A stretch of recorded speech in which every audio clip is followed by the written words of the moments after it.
That's not going to happen at 8:30. Once again, program note that will happen. The vet Rose get it done in a playoff over the U.S. Open champion and J.J. Spawn. But yeah, the storyline, that was a tough finish for Fleetwood. He handled it like an absolute champion. Here was Fleetwood after the heartbreak in Memphis. Yeah, I'm lucky with the support that I get, and I have enjoyed. I haven't been in contention much this year, and then Travellers obviously leading, and I felt like it was a great atmosphere, and I enjoyed playing in that atmosphere. And then today again, I get the crowd on my side, and I love their support, and I'm so appreciative of it, and kind of on this journey together here. So you just have to keep all these experiences, and these close calls. Like I say, there's no point in making them or allowing them to have a negative effect on what happens next. I mean, what would be the point? It was a great week. I did a ton of good stuff, and as disappointed as I am, I have to find the strength to make it all a positive experience, and hopefully next time, go again, put myself in that position again, and we just go again. When he wins his first tournament, he'll win his second. Very quickly, huh? Very quickly. So he's got the right attitude. Yeah. We all like to talk negative. Oh, he can't win. He'll win. Yeah.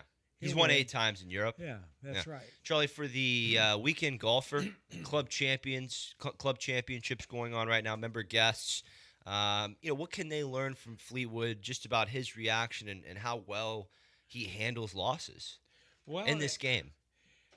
Member guests are motivated by drinking. I mean, that's what it all revolves around, huh, Charlie? That's it. The transfusions and load up the cooler and let's see if we can still stand on 18 type thing. Right. And handicaps and so on and so forth, I mean, the average guy is just, they don't go there to win. They go there to have a good time. There's maybe a few guys that have too much handicap. That's the disappointing problem about those tournaments. There's always somebody that plays to a 10 and he comes in at 18, and that sheds a lot of shadow on the tournament. And I experienced that, and I don't know why people do that, but then I got to be the bad guy and tell them that they're disqualified. They're sandbagging everybody. That's it. Now the club championship, that gets a little more serious. No, huh? Club championship. That's a good honor for the best golfer in the clubs, and so they take it. I always had a lot of fun running them because the tournaments came down to the last few holes, and the people would get a little too nervous and hit a shot that they shouldn't, and it's usually somebody doesn't win. It's somebody who loses the club championship. But we had a gentleman at Houston Country Club won it 13 times. Wow. That's a tremendous honor. Yeah, I mean, and it's an event that gets taken very seriously. Yeah, Charlie Austin. Yeah, he was a beauty. Did you see Fleetwood's putt on 17 last Sunday? It was kind of where he lost the tournament. It was a pretty big block. Yes. Short putt. What do you see?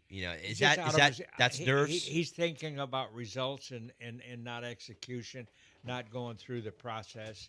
You got to have your pre-shot routine, and you just trust that. And then once you start your pre-shot routine, your mind goes not blank, but it knows what to do. And they're not worried about results. They're just doing their normal pre-shot routine, which is vitally important. It's about 10 seconds of concentration. If you watch Scotty Scheffler, he's a man of true devotion to his routine. There's always, you can time it, and it's always the same. And it's very important for the amateur golfer to work on that, to have that. Oh, yeah. You better believe it.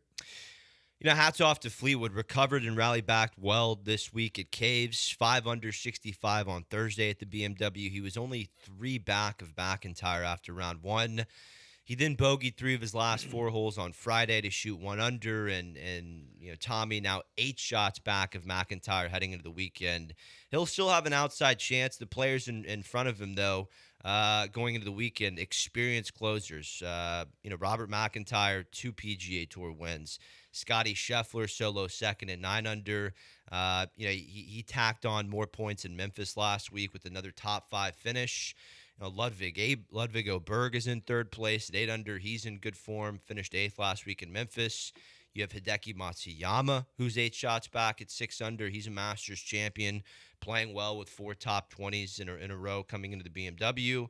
And then you finally have Tommy Fleetwood there in a three-way tie with Michael Kim and Maverick McNeely at 6 under. So a lot of golf left. It's going to be a tough task for Tommy to catch these guys. And Charlie, speaking of McNeely, you have a tight Ryder Cup USA points race going on right now. I mean, Sure a lot of different scenarios.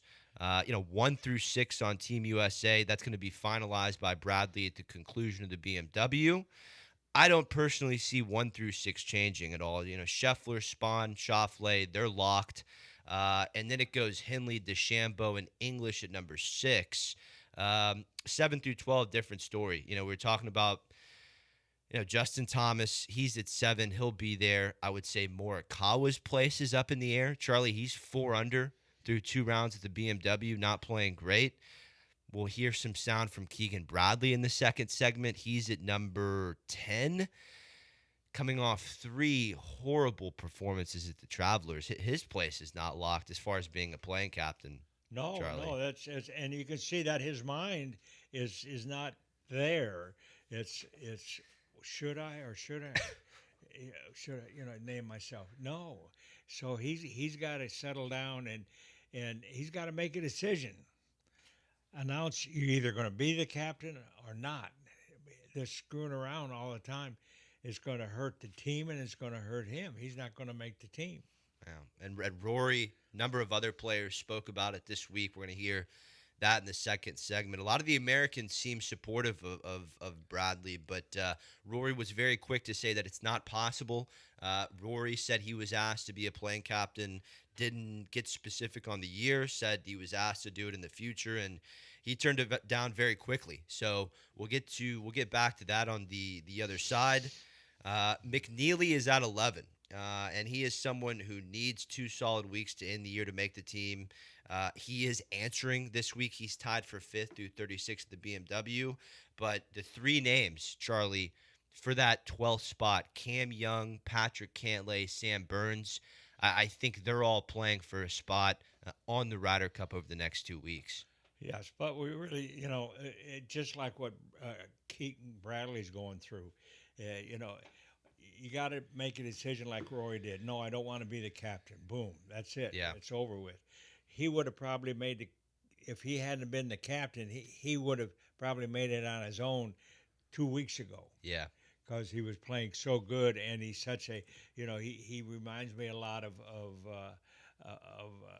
Tom Weiskopf. He's a big, tall guy, strong, going into New York. He wants to, show off for all his Hometown fans. Yes, yeah. And so, but that's life. Everybody has to run their life the way they think is correct, and he's in a very difficult position.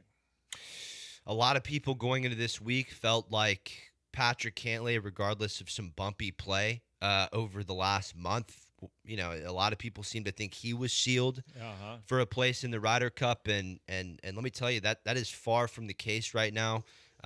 He is at even par for the BMW Championship, not really in contention at the moment. Cantlay is number 15 on the USA Ryder Cup standings. Mm-hmm. And I think because Maverick McNeely, who's at 11, and because Sam Burns, who is at 16, because they're playing so well through 2 rounds at the BMW, I think if you're looking for some kind of motivation to tune in to the BMW this weekend, the Team USA Ryder Cup scenario and what those guys are playing for, Maverick McNeely, Patrick Cantlay, and Sam Burns, I think that is definitely a headline that's worth tuning into this weekend. I think Maverick should make it just by his name alone. How good is that? I mean, the name is awesome. He's played very well this year, Charlie. Yeah, he has. He's got it all together. Flies his own plane. Smart kid. He's going to go places in this game. We got to take a quick break. On the other side, we'll dive into Rory's comments on, Rory said it's not possible to be a Ryder Cup captain. Keegan Bradley swiftly responded to that take, and we heard inputs from world number one Scotty Scheffler and Patrick Cantlay, whether they think Keegan should be a playing captain. We'll hear that on the other side, but first, here's a word from our friends at the Texas Golf Hall of Fame.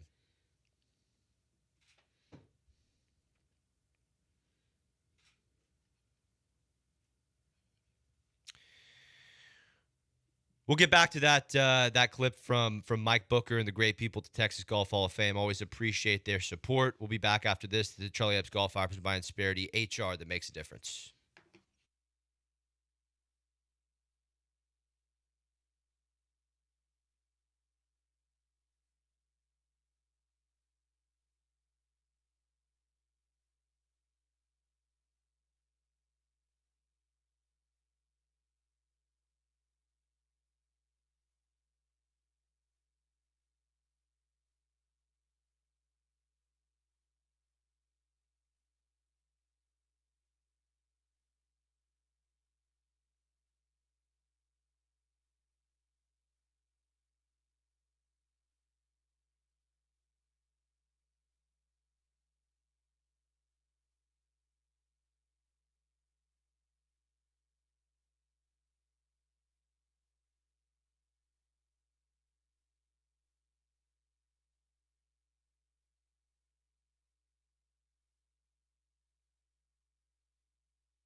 This is the Charlie Epps Golf Hour on ESPN 97.5 and 92.5. Powered by Insperity. Now from the Veritex Community Bank Studios, here's Will Doctor and the golf doctor himself, Charlie Epps.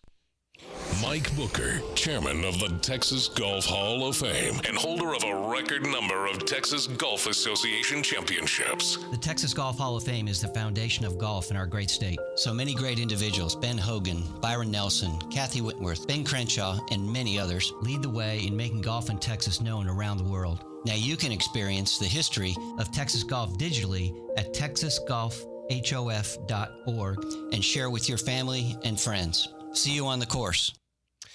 Charlie, great to have world number 2 and Grand Slam winner Rory McIlroy, take part in the playoffs after missing Memphis last week. Nice to see Rory back in action. Well, I guess his excuse was that he's going to play 9 more tournaments after this, and the schedule is, really demanding, and you got to pick and choose, and you got to honor his decision. I mean, plain and simple. I mean, he didn't break any rules. Everything was kosher. World number 2 is 4 under in solo 11th at the BMW Championship. He is, as Charlie mentioned, he's playing 9 events between now and the end of the year. He's focused on winning his 7th race to Dubai on the DP World Tour, and he made major headlines this week when he mentioned that he had turned down a European Ryder Cup captain position. Let's hear that, AJ. You've already been asked to be the captain? No, the idea of me being a playing captain sometime soon coming up has come up, and I've shot it down straight away. Yeah, why? Because I don't think you can do it. I just think the commitments that a captain has the week of, you think about the extra media that a captain has to do, you think about the extra meetings that the captains have to do with the vice captains, with the PGA of America in Keegan's case, preparing your speech for the opening ceremony, just there's a lot of things that people don't see that the captain does the week of the Ryder Cup, especially now that the Ryder Cup has become so big. If you had said 20 years ago, I would have been like, yeah, I think it was probably possible to do. But with how big of a spectacle and everything that's on the line in a Ryder Cup now, I just think it would be a very difficult position to be in. So I just think for those reasons, and then the captain isn't going to be on the course all day, so really the captain's only going to be able to play one session on Friday, one session on Saturday. Would you rather not have a player that has the flexibility to go twice if he's playing well? And there's a lot of different things that go into it, and that's why I think, look, it's just my opinion, but I think it would just be very difficult to do. You've been saying this all along, Charlie. Yes. I've been involved in tournaments like this, and as a captain, and the captain has to be in charge of the whole event, and from what time the players come in, when the pairings, if somebody gets sick, how you're going to. There's so much you have to do, and there's other guys that can play better without having that responsibility. This is the topic that USA captain Keegan Bradley is weighing himself as he's battling his game. Has not done a thing since his win at the Travelers. Everyone, including myself, called him a lock for the Ryder Cup team. As far as a playing captain is concerned, I thought history was going to be made at Bethpage. We haven't seen a playing captain since Arnold Palmer in the early 60s. That is not looking good. Keegan, once again, struggling at the BMW, sits at number 10 in the Ryder Cup standings, and he responded to Rory's take. I mean, he might be right. We don't know. No one knows. Like everybody's telling me to start the year that a player can't be captain and have a good year. And, for me, I feel like this is one of my best years that I've ever had. One of the strangest things what I've done throughout my entire career is really lean on other people for advice and calling people and asking them, how do you prepare for a major? What do you do in the last tee time? Or how do you deal with the media? Or how do you deal with corporate obligations? And in this instance, there's no one to call. So nobody knows how this could work. I certainly have a lot of concerns as well as everybody else, but I have the most incredible vice captains, including Jim Furyk, who's been on like 100 of these teams and been captain a bunch of times. And quite frankly, I'd be leaning on them more than any other captain maybe ever. Anyways, even if I'm not playing. So we're ready for this if it happens. I'm not sure it's going to. I can truly sit here right now and say I don't know what's going to happen. I have to look at myself just like any other player trying to make the team, and I'm 10th in points right now, and that's not 6th. The European team, once again, is so much more solidified at this point in time than Team USA. Yeah. Their whole team right now is pretty much set in stone. Rory McIlroy at number 1, Justin Rose at 2, Tommy Fleetwood at 3, Robert McIntyre at 4, Tyrrell Hatton at 5, Sepp Straka at 6, Shane Lowry at 7, Rasmus Højgaard at 8. He will stay at 8 as he is in contention to win on the DP World Tour. Right now, he is in a tie at the top with Marco Ping at 12 under in Denmark. Rasmus is going to hold that position at 8. Ludvig Åberg contending at the BMW at 9. Victor Hovland at 10. Matt Wallace at 11. He will likely be replaced by John Rahm. And then you have Matt Fitzpatrick at 12. They're in a wet. Keegan's sitting there. He doesn't know what's going to happen. He's in an indecision mode. The team captain of the European team is the winner from last 2 years in Italy. Yeah. And he knows the mistakes he made last time. He's not going to do that again. So he's going in with both guns loaded, and he's organized. He's a smart kid. And so that they already have the advantage going in. Yeah, him, Luke Donald, Eduardo Molinari, a little, in my opinion, just a little better golf, analytical, data-backed minds over there on Team Europe. But obviously we'll be rooting for the red, white, and blue at Bethpage.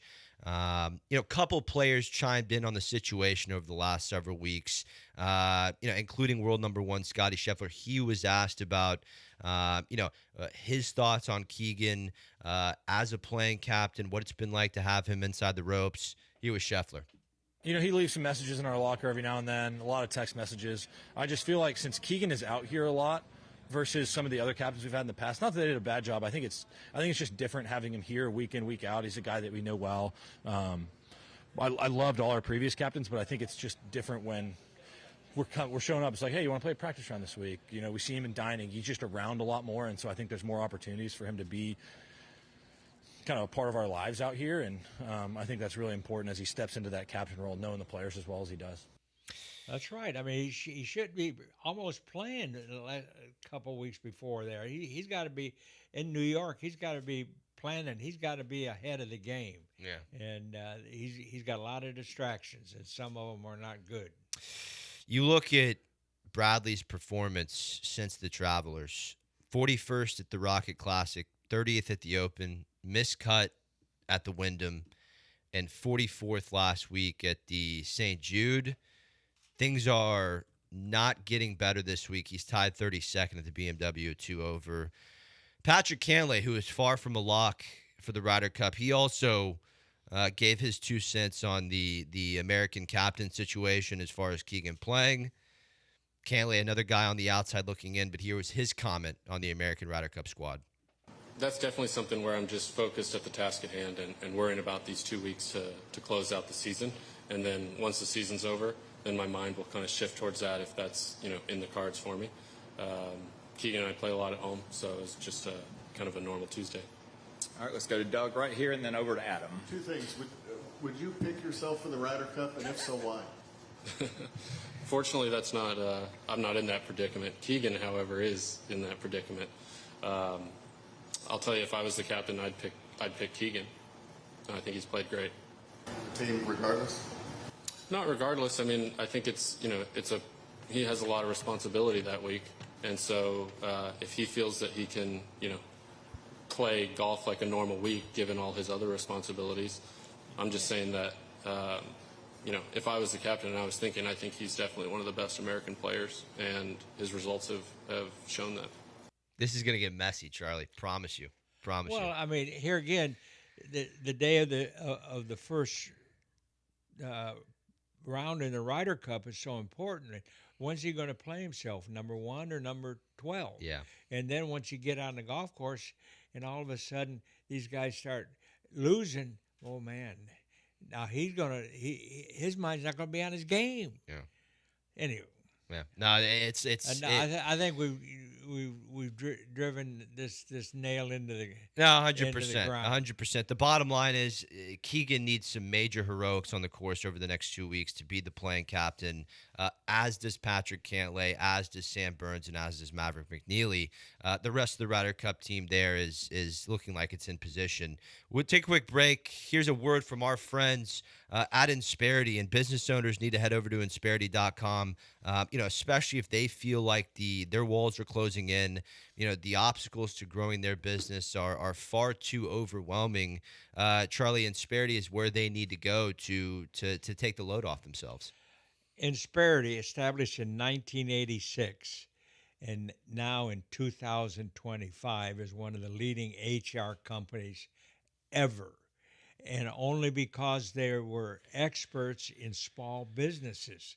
They all had small businesses. They understand the needs where small businesses have to have help to be able to get through the government regulations, to get through the employee problems, and get to where they have the best product, the best health care.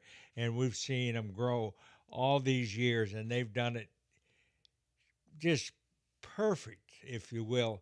So if you're in the market, you want some help with your small business, log on to Insperity.com, tell them what you want.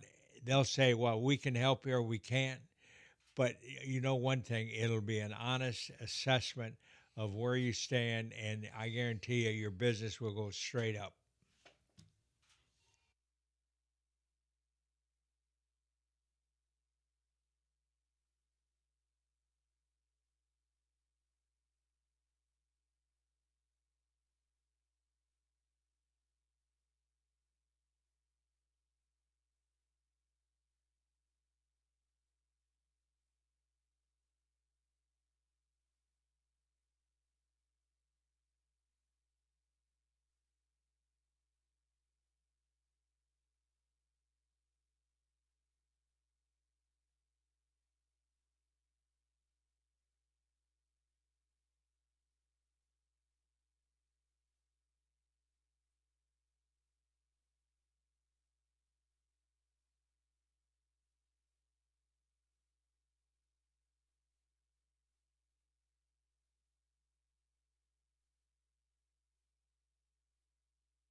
This is the Charlie Epps Golf Hour on ESPN 97.5 and 92.5. Powered by Insperity. Now from the Veritex Community Bank Studios, here's Will Doctor and the golf doctor himself, Charlie Epps.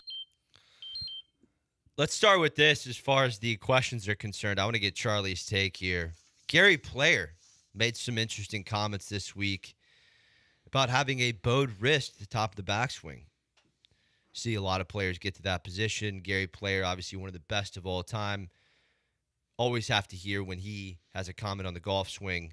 Let's hear from Player on the modern ways of coaching.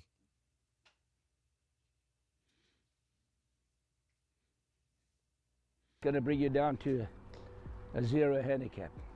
You know, there's a tremendous lack of knowledge with golf. I would say in America today, the golf pros that are teaching know less about golf. They're way less, and they got all the equipment, the technology. But I see them teaching golfers. They're teaching golfers to do this at the top, that, and you're gone. Once you do that, you're gone. You take Arnold Palmer. Jack Nicklaus won majors for 25 years. I won majors for 20 years. Palmer won for 6 years. Yeah. Because he was shut. And the guys that look at Dustin Johnson, you haven't heard of him. When last did you hear of Dustin Johnson? Like this. The minute you go like this, your golf career is limited. You got to get the club. You got to get your hands under the club there, under.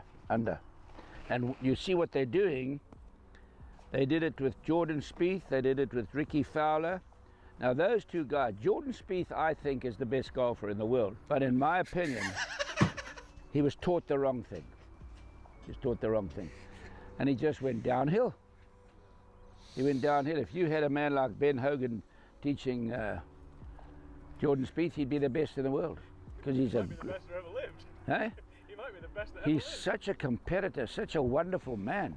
Wonderful guy for golf. Best short game. Oh, man. Best course management. But, man, he just can't hit the ball. You know? It's a tragedy. But I saw his swing on TV 2 days ago. It was a big improvement. So he might do a lot better this week. I'm hoping he will. So let's simplify that, Charlie. The bowed wrist, your take on it, not necessarily what it's done to certain players, but just for the weekend player, amateur golfer. They're watching TV. They're seeing a lot of the bowed wrist. Your thoughts on this? All the bowed wrist tells you is that the club face at the top of the swing is closed. And as you go into the rough in a major championship, you don't want to play with a closed club face. It's hard to get the ball out of the grass. Nancy Lopez, one of the great ladies in golf, she played with a closed club face. She could win every tournament except the U.S. Open. So does Gary have he's a very intelligent man, a great golfer, and there's been a lot of people play with a closed club face and win tournaments. Yeah. Lee Trevino, one of the great ball strikers. He controlled the path of his club so much better that way, and he came from the inside. The more inside he came, he could launch it a little higher, and he won the U.S. Open. That was his first victory. So it just depends. And one thing I'll disagree with Gary, and Gary's a personal friend of mine, and he's been very nice to me. I've seen you ride in Ubers with Gary. Yeah, we've been friends over the years. There's so many good teachers in the United States and in the world that have brought technology forward and understand what the ball needs to do, but so the club face has to do what the ball needs to do. Follow? Yeah. And so there's so many good teachers, Gary, and I've never seen you stand on the lesson tee. Yeah, no. That's so, especially in the STPGA here in Houston, Charlie. I mean, the amount of teachers doing great things for the game, teaching. Just saw our friend Jeff Strong yesterday out at Westwood. What these professionals are doing, and the way he's integrated technology to his teaching. And as of you in your workshop, you got the full swing in there. You're breaking down the numbers, keeping it very simple and understandable for the player. But I would have to agree. What the PGA of America is doing and how teachers are combining technology with the game is spectacular in 2025. The only thing I can say about Dustin Johnson, and where is he? Well, he's riding around in his jet. Yeah, he won the U.S. Open. He won the Masters. He won millions of dollars. Won every year on tour for 16 years. Yeah, so he's retired. I don't think it has anything to do with the face. Do you, Charlie? I don't think it has to do with the shut face. No, I think he's married. He's got kids. Major check from the Saudis. When I'd meet Gary he'd fly in from South Africa and at the airport in Spain. He'd had 20 suitcases. He traveled with 20 suitcases. He had 7 kids. He and his wife. It's incredible. Vivian. Yes, lovely lady, great golfer, and she'd give him hell when he screwed up. And did he really bring fitness to the forefront before any other player did? No, Frank Stranahan did it in the 40s. He was an amateur, and then he became a professional. But and there was other people that did the Gary Player deal.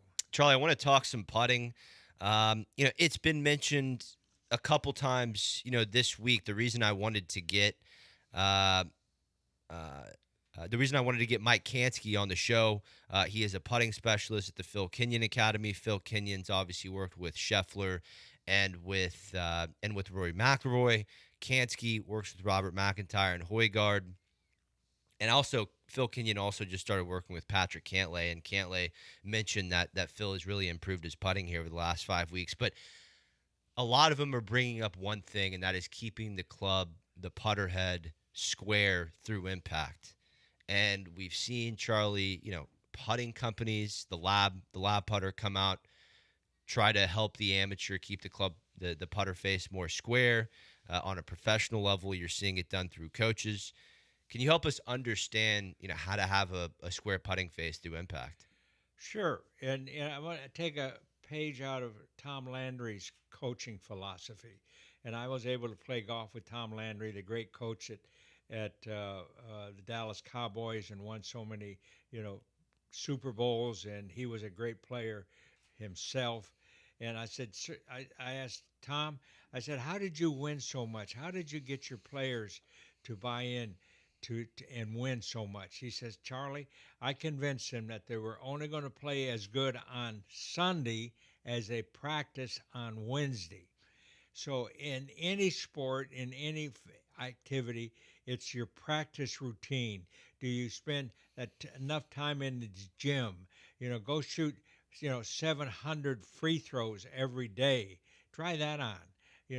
All of the great basketball players, they spend time in the gym. You got to spend time on the putting green. And I convinced Angel, he didn't like to practice because he wasn't a good putter.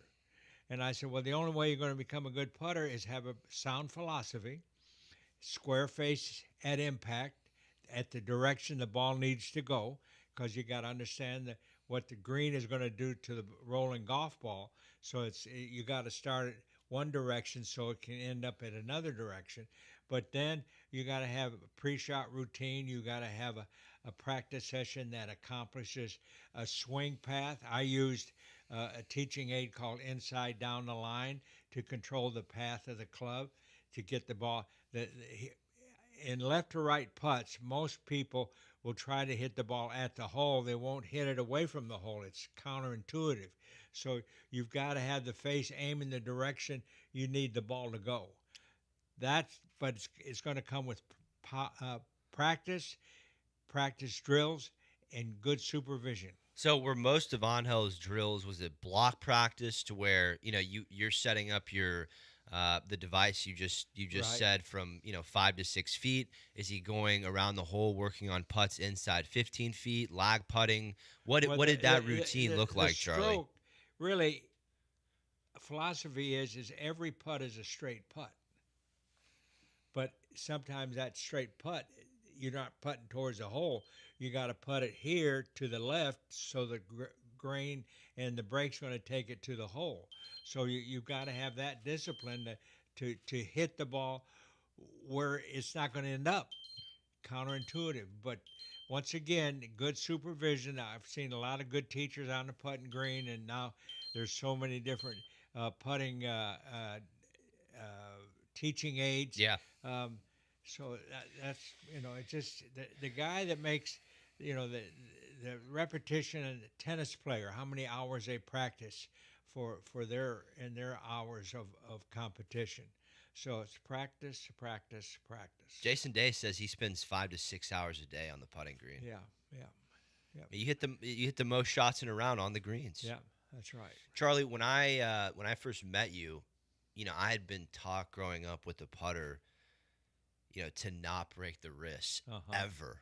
Yeah. And under pressure, that didn't feel great. And you kind of instructed me to let that club head work a little bit. Yep. Can you explain that? Well, once again, the wristy putters, that was back in the 40s and the 50s when the greens were really grainy and slow, and you had to have a little wrist cock and pop it just a little to get the ball up above the grass. So now as our game has grown and the maintenance of the putting greens are ideal.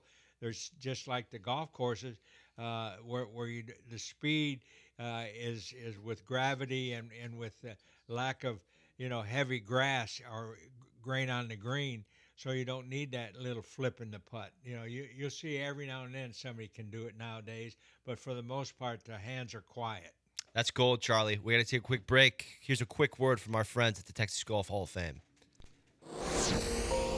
Mike Booker, chairman of the Texas Golf Hall of Fame and holder of a record number of Texas Golf Association championships. The Texas Golf Hall of Fame is the foundation of golf in our great state. So many great individuals: Ben Hogan, Byron Nelson, Kathy Whitworth, Ben Crenshaw, Babe Zaharias, Tom Kite, and many more lead the way in making golf in Texas known around the world. Learn about the historic golf courses and the individuals that promoted the game through leadership, teaching, and passion. Texas and golf go hand in hand in the history of the game and camaraderie. Together we can honor the past, celebrate the present, and inspire future generations of Texas golfers.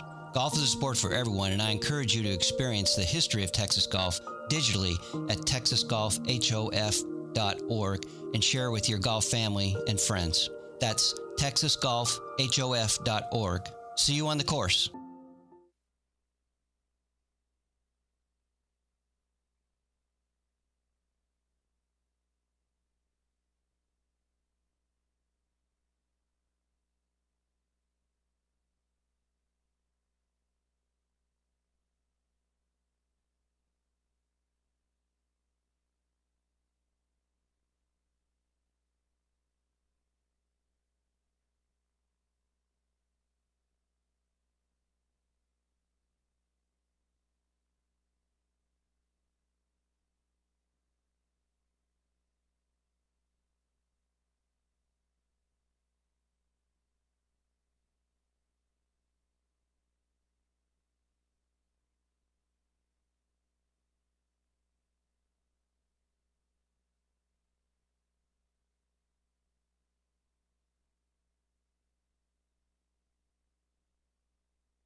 You're listening to the Charlie Epps Golf Hour on ESPN 97.5 and 92.5. Powered by Insperity. From the Veritex Community Bank Studios, here's Will Doctor and the Golf Doctor himself, Charlie Epps. Robert McIntyre is your leader by 5 shots heading into the weekend at the BMW Championship. Bobby Mack, 2-time PGA Tour winner from Scotland, Open 62-64.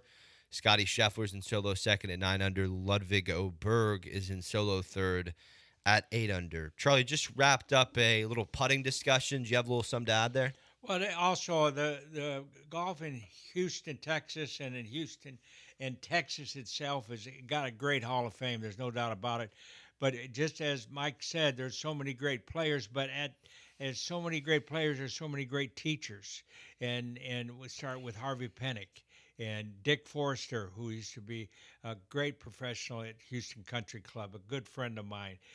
So on and on and on. Randy Smith. The teaching population of teaching golf in Houston and all the big cities is full of great teachers. But the digital part of the Hall of Fame is you can log on to the Hall of Fame and you can pick out Jackson Bradley. You can find out the history of teaching in golf in Texas, and so it's a great organization, and it's a great tribute to all of the people that devote their lives to the game of golf. Yeah, Allie Jarrett does a great job running it. And you can go to their website, TexasGolfHallOfFame.org, check out and read the stories any of the players or coaches or philanthropists or executives who have. Exactly right. Yeah. Good amateurs and the great golf courses, starting with Galveston Country Club, Houston Country Club, Memorial Park, Herman Park, the great courses over in San Antonio. You can go on and on and on. I really look forward to the new inductions every year. Of course, Charlie Epps, Texas Golf Hall of Fame member, one of the great coaches. And we've had a couple members of the Texas Golf Hall of Fame on over the last month. Vern Lundquist, yes, went to Texas Lutheran College, and Randy Smith, great coach of world number 1 Scotty Scheffler, good friend of Charlie's. And great teacher for juniors, and has grown the game so much. So it's great. The PGA golf professional, he or she or lady LPGA teachers are the same thing. There's a lot of great lady teachers that promote the game, and it's a great organization, and we have a lot of fun.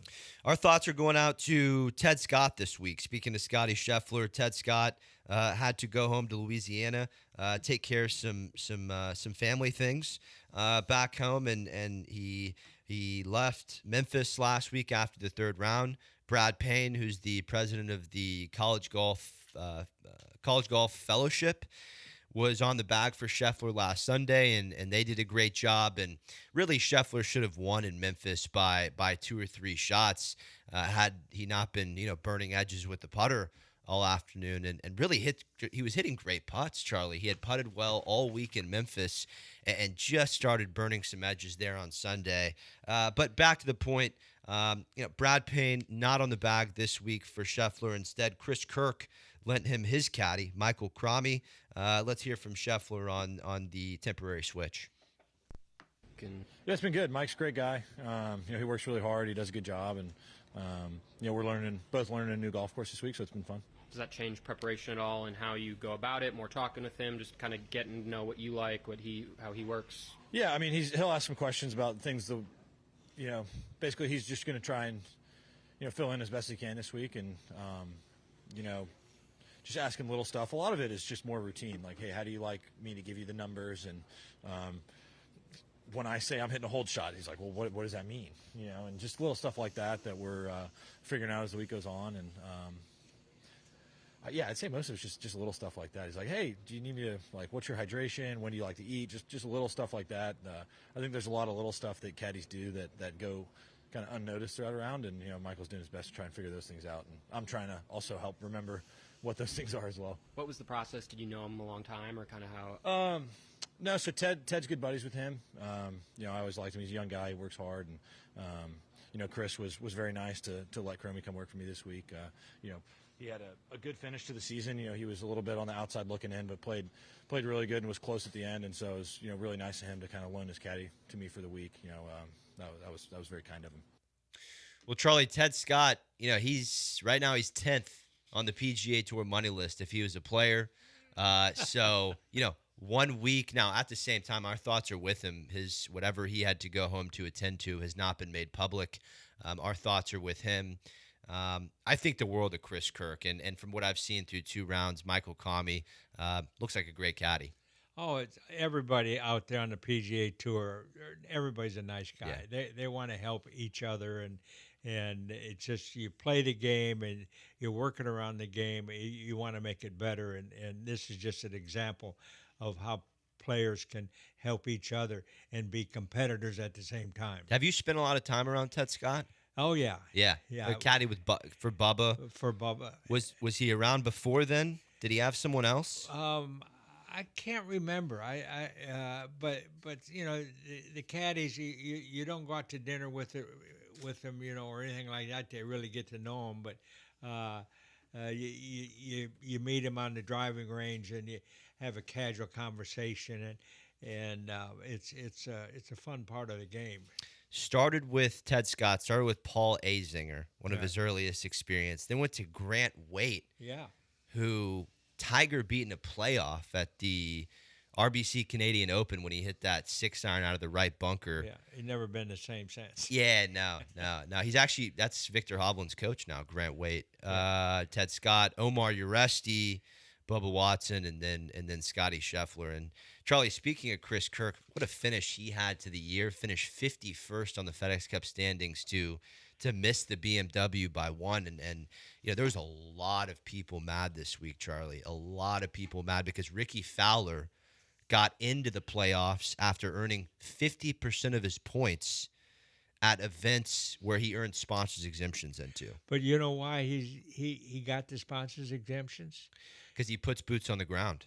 Because he's a nice kid and he speaks to everybody, and he goes above and beyond the Call of Duty, and the sponsors love having their clients be around people that are going to take care of them and be nice to them and courteous and so on and so forth. So I have no problem with him playing as he gets invited. That's just part of the deal. No, and here's what we have to be very fair about when it comes to Ricky Fowler this year is he took advantage of most of those invitations. The sponsors wanted him there. He showed up. You know, he showed up to tournaments like the Truist Championship and finished 15th. He got a sponsor exemption into Jack's Tournament Memorial, finished tied 7th. Yep. You know, played the Open Championship, finished tied 14th, and then played his tail off, finished tied 6th in Memphis last week to make it into the playoffs. Yep. So he's had a very impressive run. Sponsors exemptions are not going anywhere. No, ever. They're part of the game. Yeah. They're part of the game. Suck up to the sponsors if you want one. It's good business. I thought the situational awareness from Fowler last week to clutch up, beat Kirk by a couple shots, make it to the BMW. I mean, that was awesome stuff coming out of the St. Jude. Here was Fowler on his position going into Sunday and how he managed those pressures. I had an idea. I didn't know all the full calculations, but I knew it basically needed to be a top 10. And there were, you know, some wiggle room of like a tie for whatever, can't be too much. And I knew kind of going into Sunday that it potentially could come down to me and Kirky playing together. If we were around a similar spot and tied, I knew he was ahead of me on points going in. There's so many variables with, you know, how the points work and based on how other guys finish and if they make a birdie and how many points they get and the shuffling. So to kind of get back to answer your question, I had a general idea of what I needed to do, and luckily it was just good enough. So Fowler, once again, playing well this week at the BMW. He is at 3 under par going into the weekend in a tie for 12th. Charlie, look at the top of the leaderboard at the BMW. Robert McIntyre, 5-shot lead at 14 under over Scotty Scheffler. And some top guys like Ludwig Berg and Hideki and Tommy Fleetwood are going to be trying to make some runs this weekend. But McIntyre, he's been a tough contender here over the last 2 years. I don't really see him going anywhere. What about you? Likewise, I see the guys at the top of the leaderboard. They're up there for a reason. They're playing good. Everything's going their direction. It's going to be hard to crack getting in the top 10 from any different direction. I think this Roy McIlroy, look at him. He's 4 under, and I don't think he can get there either. Yeah. So Fleetwood, Ludwig Alberg. Yeah.